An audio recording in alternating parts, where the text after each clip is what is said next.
Welcome and to CricketOMania. Joining me is Ayaz Memon, well-known cricket commentator, journalist, and also with me is Milind Rege, former Bombay cricket captain and Test cricketer. Gentlemen, thank you very much for joining us. The question we are asking today is, should the ICC be looking at working differently when it comes to reviewing decisions, when it comes to this particular that when we're talking about. Ayaz, the reason we're talking about this today, so we spoke about the whole problem, the altercation between James Anderson, Govindraj Ethiraj. We were wondering whether that altercation would lead to some form of disciplinary action.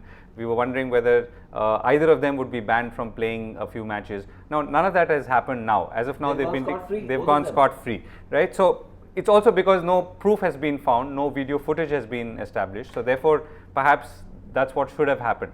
The larger question, however, is should the ICC's powers in that sense be reviewed? Well, interestingly, Gordon Lewis, or the code of conduct, at least, code of conduct, the judicial commissioner, after hearing the arguments, pros and cons from both sides for 5 hours, came to the conclusion that Jadeja should not be fined 50% of his match fee, and Anderson is blameless. Right. And why I find that interesting, Govind, is that 3 things emerge from his verdict if you read.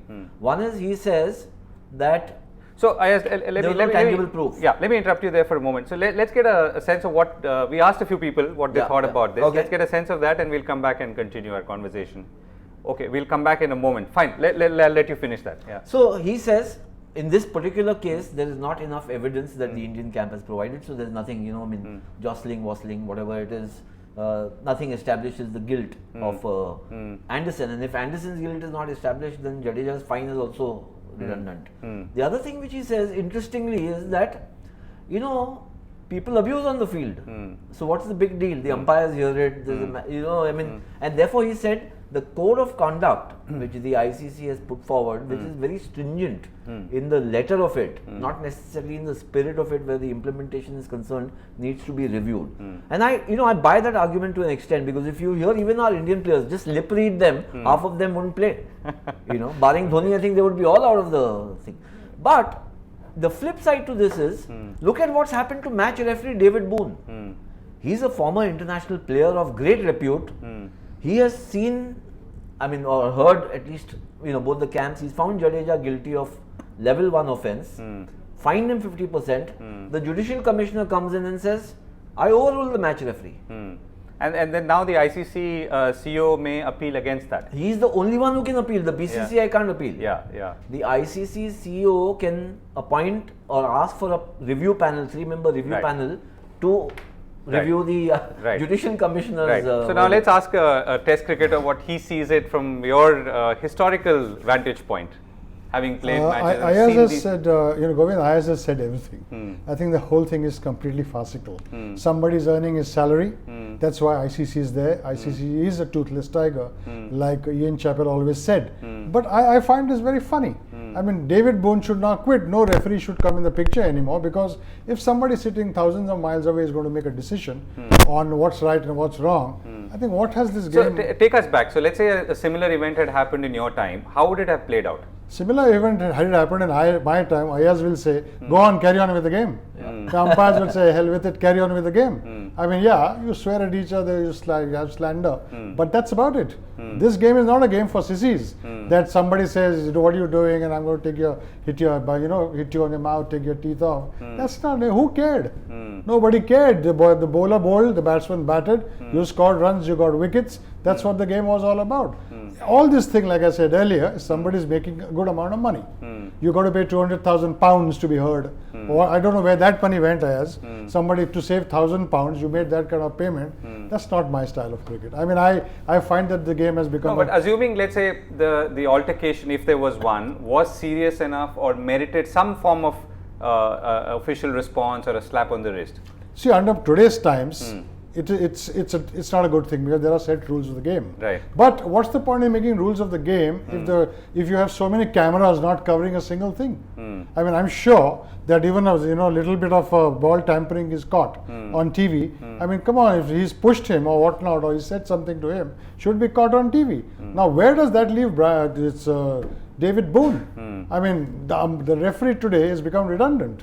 And to crown it all, Dave Richardson is now going to decide. I just don't know how the entire process is. It's all very convoluted. The interesting technical point here, Milind and Govindraj, is that had India not pushed for a level 3 offence, you wouldn't have needed a judicial commissioner. Right. Up to level 2, the match referee can decide. Right. So, in Jadeja's case, the match referee said it's not a level 2 offence, it's a level 1 offence, 50% match fee. Had Anderson's, the case against Anderson not been so vehemently pursued by the Indian team, and you see, level 3 offence is a very serious offence to establish that unless you have such great tangible evidence, it was never going to stand scrutiny. I think that's where the Indian team perhaps kind of overplayed their hand. Right. So let's talk about the code of conduct itself, right, which we are asking whether it should be reviewed. So what's the construct here? Well, the construct is that the ICC has taken a position, and like all minders of the game, FIFA has done it and FIH has done it, that these guys are role models. This is watched by the whole world, especially kids, and therefore they should not be seeing unseemly, ugly behavior which kind of doesn't help kids grow up the right way. And therefore there are certain levels of offences defined and said, you can't abuse. You can't do this, and then therefore you can't push and shove, you can't come to blows. Now what happens is a lot of it... So are there more rules outside the pitch than on it? No, this happened, you see, what happened between Anderson and Jadeja started on the field of play. Yeah, sure. And as it they started continued. walking out And while they were going up the dressing room staircase is when all this purportedly took place. This is what the Indian camp says, this is what the English camp agrees to in different ways. But there is no evidence of shoving, pushing and whatever else. Fair enough, Now, therefore from a judicial commissioner's point of view, what does he go by? Yeah, no, the question we are asking is, should the code of conduct be reviewed, right? And he is asking for the code of conduct to be reviewed in the sense that, somebody uses a 4-letter word, is that enough to kind of have a review session? Exactly. That's so that what really plays to what Milind is saying. What Milind says. Come on guys, get on with the game. And I think too much seems to be made out of this whole thing. I'll just digress a wee bit. Unless you have systems in place, you can't go for necessary action. Now, Ayaz the other day, hotspot, didn't show a catch behind. Correct. And yet, I think Rohit Sharma was given out. Somebody was given out. So, technology is not yet ready. I'm just digressing a wee bit. So, unless and until you have technology there to prove a point, you can't do anything more than that. So therefore, does it also suggest that we're building this whole ecosystem of rules and regulations which are really perhaps so infructuous in some ways to the game itself that we end up wasting our time pursuing such issues, cricket is not the kind of game that a hockey, or it's not a contact sport. Yeah. Little bit of slander, a little bit of, abuse. It's all part of the game. Unless, like Ayaz said, banter. It's fun. Otherwise, there's no, people are playing like, dead horses over there. There's no fun for us to watch. There has to be some needle in the game. But in football, in hockey, in games which are contact sport, it can become extremely ugly. I don't think, Ayaz, except for the Miyanda Lily case, I don't think over the years, cricket has looked a game where people will hit each other. Or things which can look ugly on the TV. A little bit of banter, a little bit of, Right. So if we are asking whether the code of conduct should be reviewed, so Ayaz, let's sort of postulate on what it should be. I think it's interesting. I mean, I don't know if we can spell out whatever. In themes. I think broadly what happens on the field, the on-field umpire should be perfectly capable of handling. Right. So that's number one. You step in. If two players, that's exactly what Pillow reporter talked about last time. If the banter gets a little ugly or is getting a little too passionate, you step in and say, guys, come on. If it reaches the boiling point and the umpire says, it went beyond whatever it is, he can complain to the match referee can take action. Now, if you want somebody else beyond the match referee to take action, and whoever that is then has to be reviewed by a 3-member panel, I think it's just adding too many layers pointlessly. Again to his point, So you're basically taking care of everyone on the food chain. Look, this is an international sport. There has to be passion. There has to be a little heat in the battle. Otherwise, what's the point? A little banter also adds a lot of flavor to guys who are watching the game at the ground or on television. Right. So if I were to take your key points, you're saying define the code of conduct as in the people who will it's not licensed to abuse. Yeah. But something, the umpire knows enough. And most of the umpires today are first class or test match players. Right. So you're saying all of them, in fact. All of Yeah. So you're saying the code of conduct should really be left to the umpire to administer rather than create another two layers of Umpires were them. always left to administer what As they happens were on in the the field past. of play. It's Okay. just that their powers have been eroded. Okay. Is there any other aspect of the code of conduct that we should be talking No, about? so if there is, for instance, people come to blows, then very stringent action should be taken against them, because as players also they should have a sense of responsibility.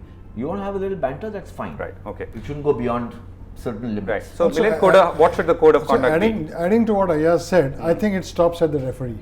The umpires are quite good enough to stop nonsense on the field. The referee is the final decision maker, and that's about it. Like I started this discussion, somebody in the ICC wants to make some money.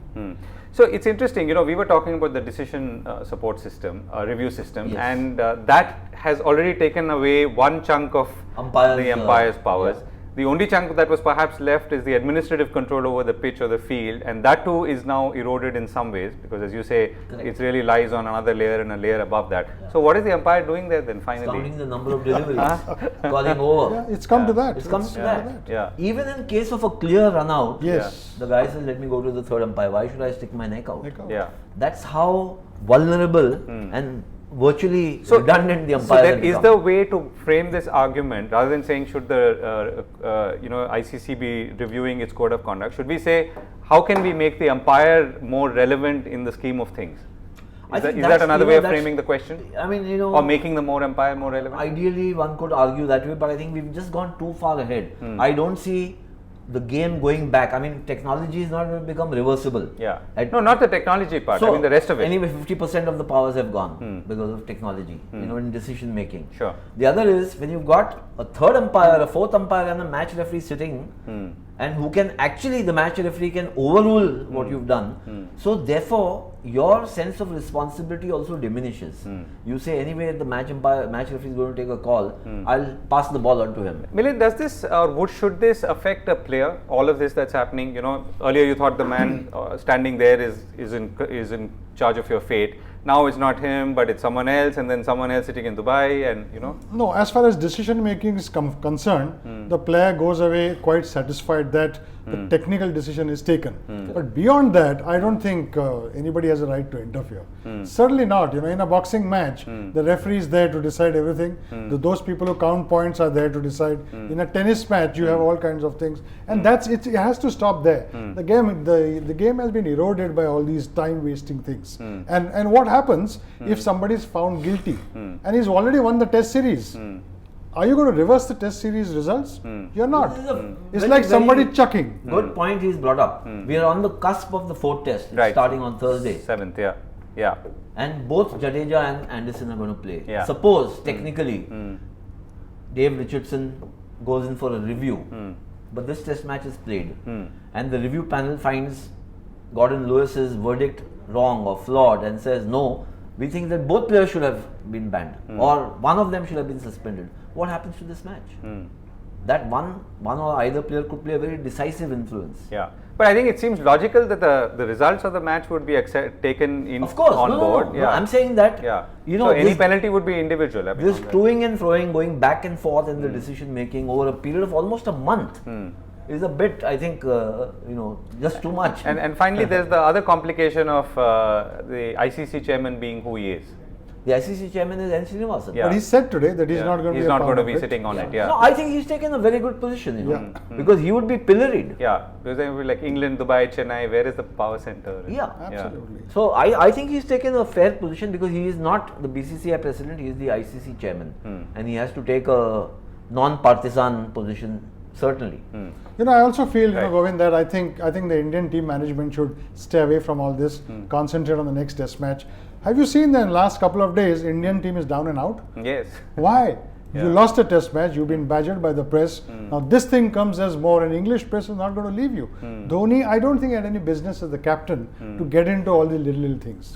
Let's look at the game, because this should be left to administrators who are on the tour. And that's why I personally feel that those who go as managers and people who are on the tour to manage the team should be strong people. They should know their technicalities, they should know how to put things, and that's what it's all for. It's not checking in, checking out of hotels.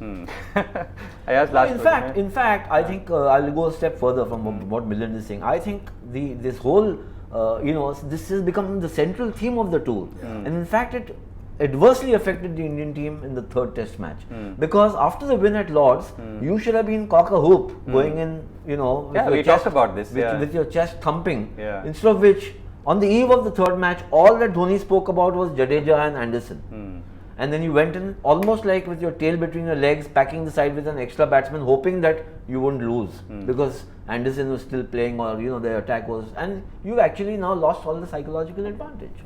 The series is still open. I hope we can come back strongly, and now the onus is almost entirely on Dhoni as a player and as a captain to lift his team out of a rut. Right, and let's hope that the ICC focuses more on the game and less on creating all these many layers of administrative But that's controls. the job of ICC, to control the game. Yeah, no, but perhaps not with so many layers of administrative controls. Now tell me, just again, digressing again from today's discussion, Trent Bridge has been given a warning for the poor wicket. Correct. In India, there are poor wickets all throughout a test match. Yeah. Are we going to, what is a poor wicket? A good batting wicket is a poor wicket? Or a ball that spins and jumps is a bad wicket? What is it about? Who's going to decide, Ayaz? No, I think maybe Last word, what is going to emerge and should perhaps is, like in tennis you have the ATP, Association of Tennis Professionals, where a lot of tennis players themselves are involved in actually how the sport is run and conducted. It happens even in golf. There are a few players, ex-players. Dave Richardson, the ICC CEO, is a former South African player. But you need more such, maybe a committee which looks into these matters rather than administrators, plain and simple, who may have had not such great, experience of these situations. And so, administrator at what level are you? No, for instance, Gordon Lewis has not been a Test cricketer. Okay. But he has to now sit and decide, give judgment. Yeah. He may have great legal acumen, but he's not been through this experience at all. So to ask Ayaz and you a further question, can that happen in Indian sport? $1 million question. Right. Anyway, we run out of time. Thank you so much, Ayaz. Thank you, Milind. That's all we have time for in this edition of CricketOMania, where we were asking this question about should the code of conduct for the ICC be reviewed, perhaps, and with a lot of introspection on how the ICC should manage its administrative controls over this game on the pitch and beyond the pitch. Thanks for watching.